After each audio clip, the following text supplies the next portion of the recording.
You just put a target on your back.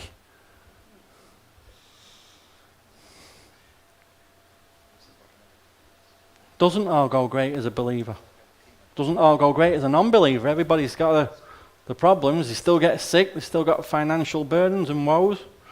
They get divorced. They got rebellious children, accidents. Same stuff. Happens in the world as it does to us. The difference is they haven't got anywhere to turn, do they? We've got a hope we can turn to. They've got no hope. It's that hope that anchors us down. It's always hope. That's why we don't drift out to sea. Because we've always got hope. We may cry. There may be tears in the night. But joy's always going to come in the morning. Right? Joy will come. And it always has. Use all the armour, the weaponry that God provides. And then you'll be able to stand against the deceptive tactics of the adversary. Adversary.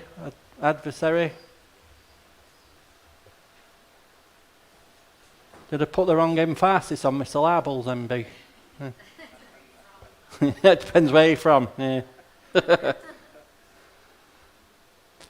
We're not struggling against human beings, but against rulers, authorities, cosmic powers governing this darkness. Against the spiritual forces of evil in the heavenly realm, the second heavens. That's his abode. He's not this little demon with a pitchfork in hell. Who's in hell? How can anybody be in hell yet? No judgment yet. See? Read your Bible. Nobody's been judged yet, have they? So how can anybody be in hell? You might be in the place of the dead. That's different though, isn't it? He's in the second heavens. The prince of the power of the air. Be careful what your little eyes see then.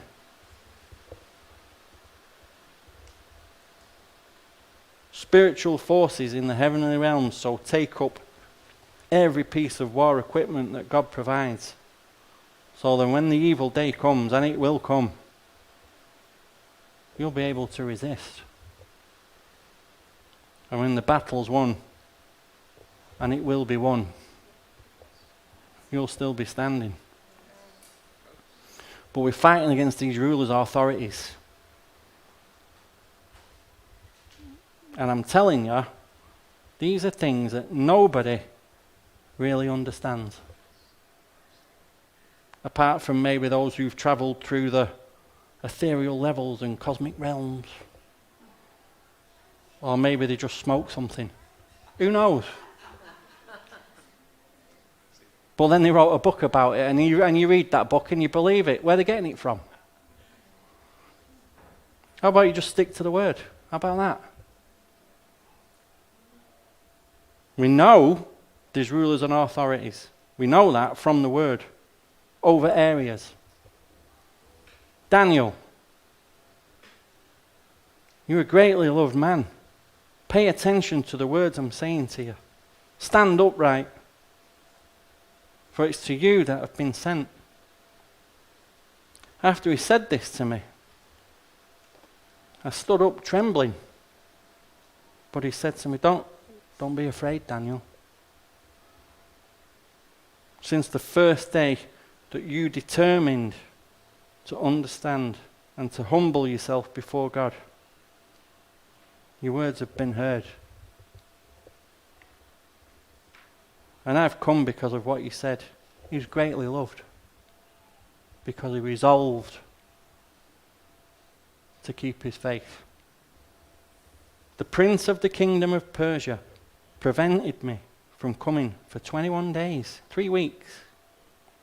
But Michael, one of the chief princes, he came to assist me. This is Gabriel. So he's speaking about a heavenly realm, right? That Michael had to come and... So Gabriel's a messenger angel. He's the head banana. Messenger. Michael, he's the chief warrior angel of Israel. He's not like the Joe host saying he's Jesus. All that. Where are they getting that from?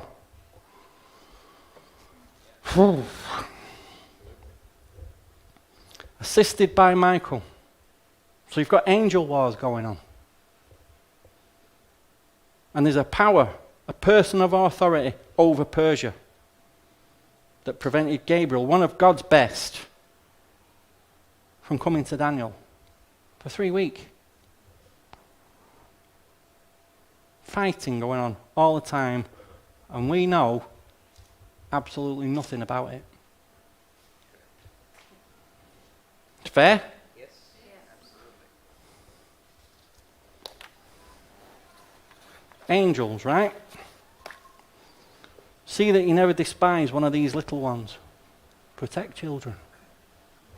Yeah. For I tell you, their angels in heaven are continually seeing the face of the Father.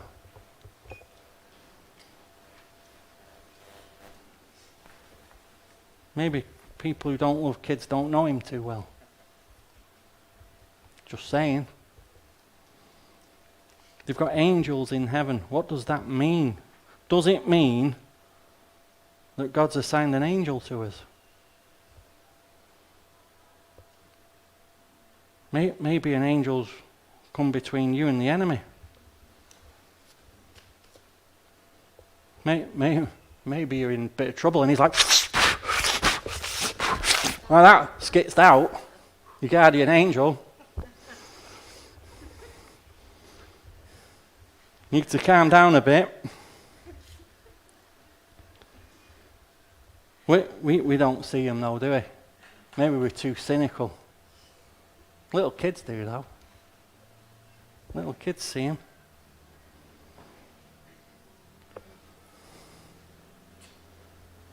Hebrews, speaking about angels. Aren't they all merely spirits who serve? Sent out to help those whom God will deliver. Who's that? Us, right? Yeah. We couldn't make it without them then. You can't make it on your own. Cannot. Psalm 91. Wrong page, Arnie. Get a grip. Get a grip. For you have made Adonai, the Most High, who is my refuge, your dwelling place. No disaster will happen to you. No calamity will come near your tent. For he will order his angels to care for you and guard you wherever you go. That's for all of us, isn't it? Yes. Then the angel of Adonai, who encamps around those who fear him, he delivers them. The angel. Who's that? It's Yeshua. Yes, it is. He encamps around those who fear him. Totally surrounds you, like I said. Delivers you. This is the angel, not a angel. Everybody hits the deck when he shows up. Every knee's going to bow. Go figure. And he delivers. This is our God. This is his character. And here's your take home. We don't have to prove God's character. We know God's character. And we know there's no greater love than someone giving the best. And he gave us his best. His absolute best. The one who loved the most. The one who didn't deserve any harm or wrongdoing. And not giving up just for family and friends, but for enemies. For his enemies. You couldn't really care less. That kind of love is special. It's off the chain. Incredible amount of love. He's proven how much he loves us. He's proved his character to us with bells on. What we need to do is praise the proof we already have. Walk it out and pay it forward. Because we certainly can't pay him back. And he doesn't expect us to. But we can pay him forward. Yehoshua, Joshua, formidable. Didn't do too much wrong. Strong faith. He died like Jacob, 110. Blessed. It's a blessed life. The book of Joshua covers 50 years, the time in the wilderness, 40 years. So when the Exodus happened, he was just a kid. He was like 18, 20-year-old. Just a kid. Raised in slavery, but he saw all the great miracles with his own eyes. So here in Exodus 17, this isn't long after, you see in Joshua, this is really where he shows up in a position of authority, such a young age. Moshe said to Joshua, choose men for us. Get out there and fight Amalek tomorrow. I'm going to stand on top of the hill with God's staff in my hand. Joshua did as Moses had told him, and he fought Amalek. Giants. Giants. Moshe and Aaron and Hur went up to the top of the hill, and Moshe raised his hand, and Israel prevailed. And Joshua was the general, 20 years old. Wow. He had some 603, 550 fighting age men he could have chose. Any one of them. But he chose Joshua. We don't know anything about him until now, but it seems he's been chosen at some point to lead the people. Maybe there's a couple of things we need to be aware of. He didn't get chosen for his military prowess. He got chosen because of his spiritual prowess. Joshua, the son of Nun, who from his youth, he'd been Moshe's assistant. Something about service that the Lord just really loves. Loves people that serve. Now, I'm not trying to guilt trip you, because, there's things we can do here. There's things we need here.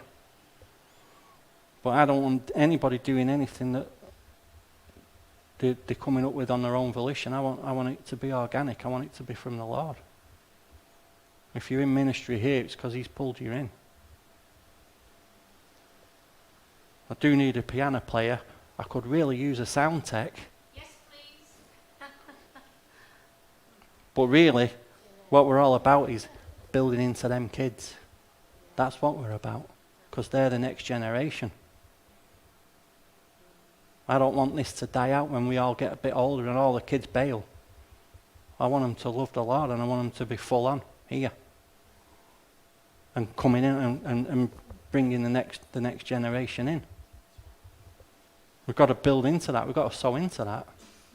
Love the kids. We've got to build into them.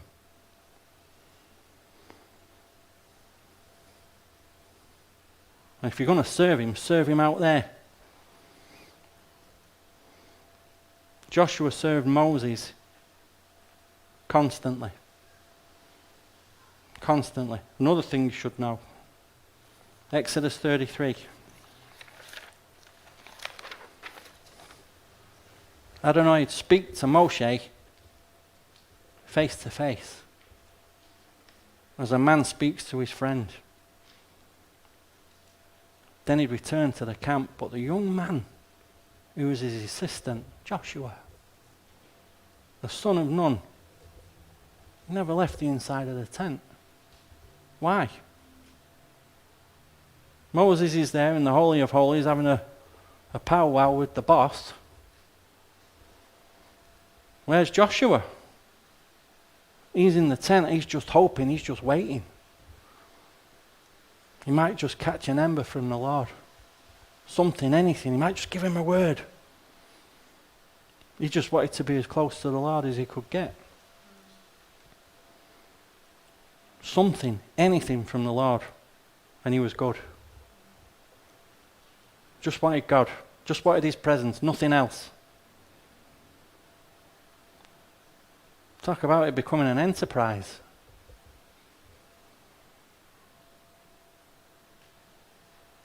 We always want something, don't we, from God? Deliverance, power, a job. We always seem to want something. Joshua just wanted God.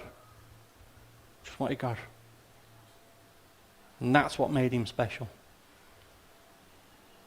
That's what made him who he was.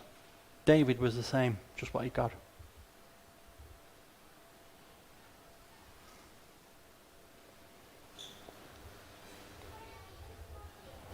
He said, at the time he gave this order to Joshua, your eyes have seen everything Adonai your God has done to these two kings. Adonai will do the same to all the kingdoms you encounter when you cross over. Heber, Hebrews, Heber, cross over.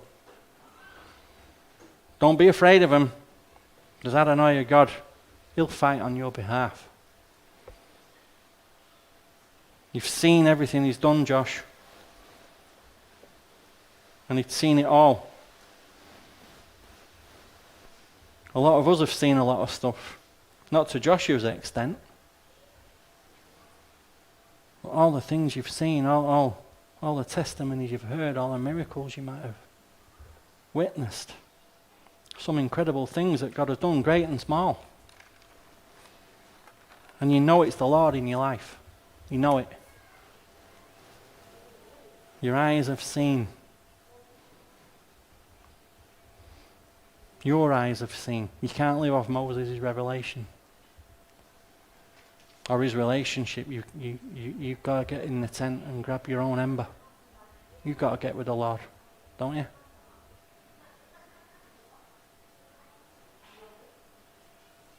How many start the day with the Lord? How many? We do it for a while and we feel energized when we do. We feel great. Because you're letting the Spirit dictate. And he's going to control your emotions. He's going to control your thinking. How you walk physically. And it feels great, but then we open that gate and we let the world in. And we get distracted. And we get busy. And then time passes by. And time passes so very quickly now. Doesn't it? Have you noticed?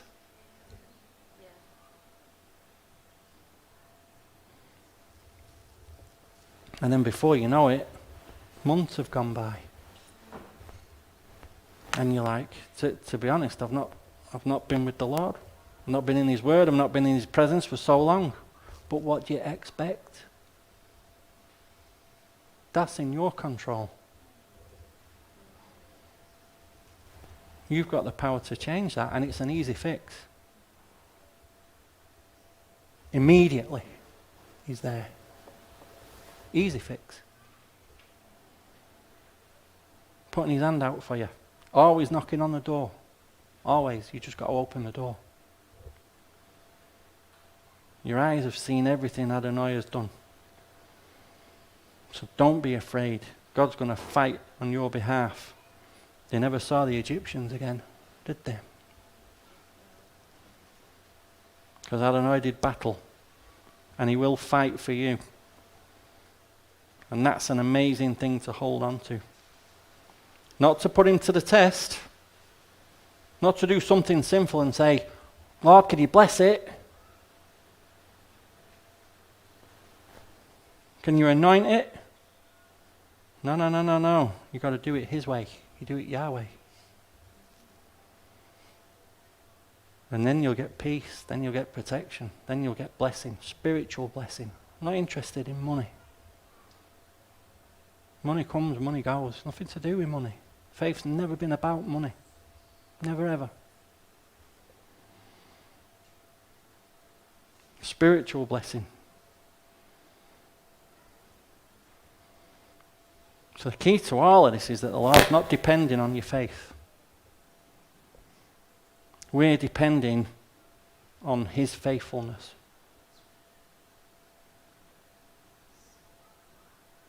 We're not holding on to him that well. We can't. Don't build your part up too much. But he's holding on to us. He's the one marching around us. He's the one who puts the edge around us. He's the one surrounding us 24/7.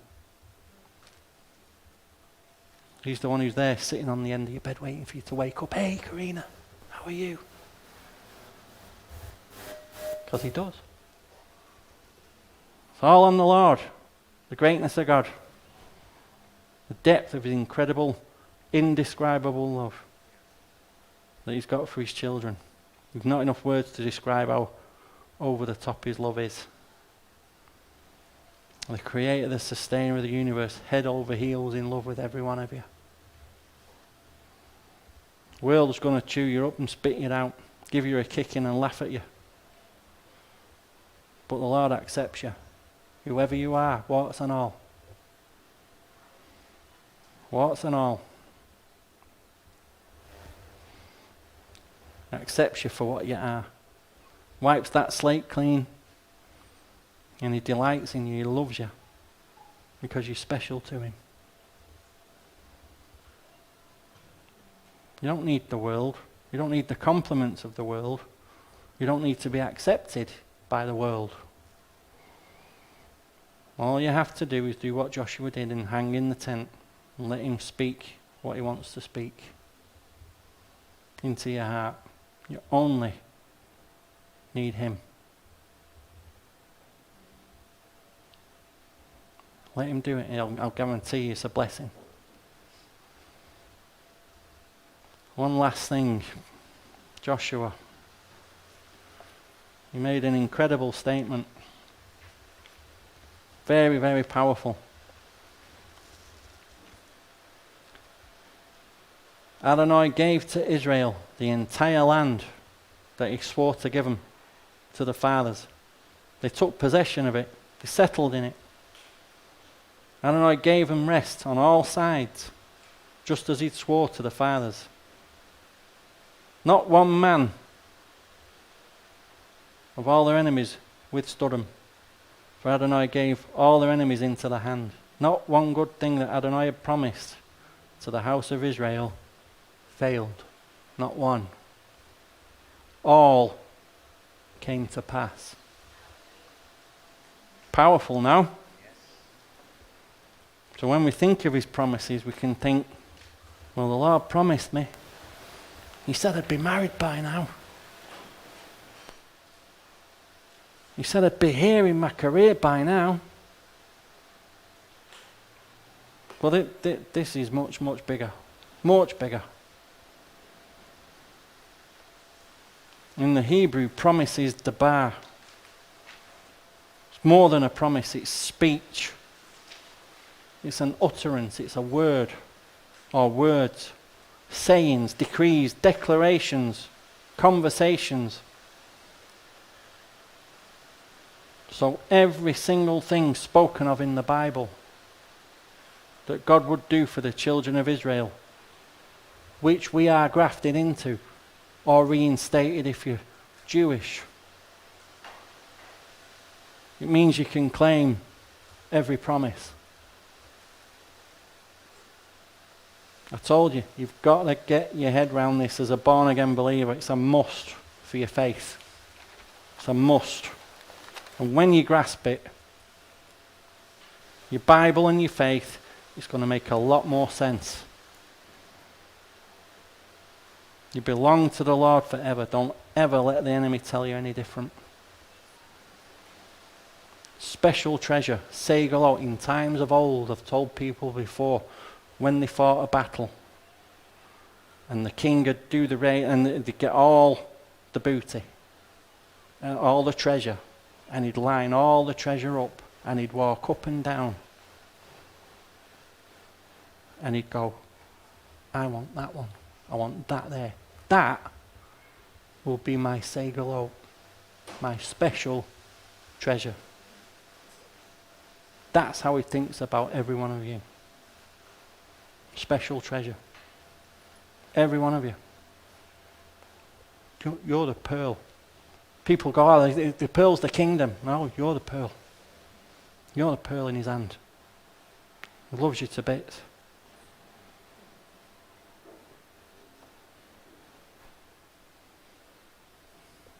Gifted beyond anything you can imagine.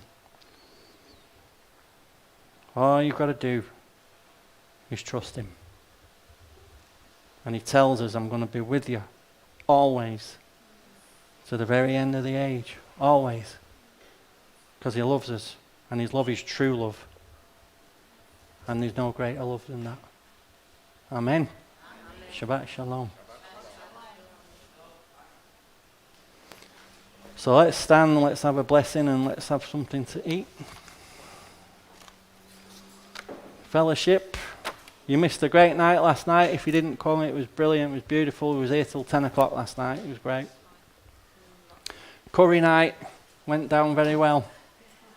Fantastic array of food. It didn't rain, so we had all the courtyard, and it was beautiful. So it was a good effort. Thanks to everybody who came and made it special. Everybody cleaned up, so thanks for all your help. Now, may the Lord bless you and keep you. May the Lord make his face, his ponim, shine upon you and be gracious unto you. May the Lord lift up his very countenance upon you and give you what this world never will, his peace. In the name of the Prince of all peace, Yeshua the King. Yivarech Adonai v'yishmerecha, Ya'er Adonai pano v'elecha, v'hunecha. Yisa Adonai pano v'elecha, v'yasem lecha. Shalom. Shabbat Shalom, Beth Yeshua.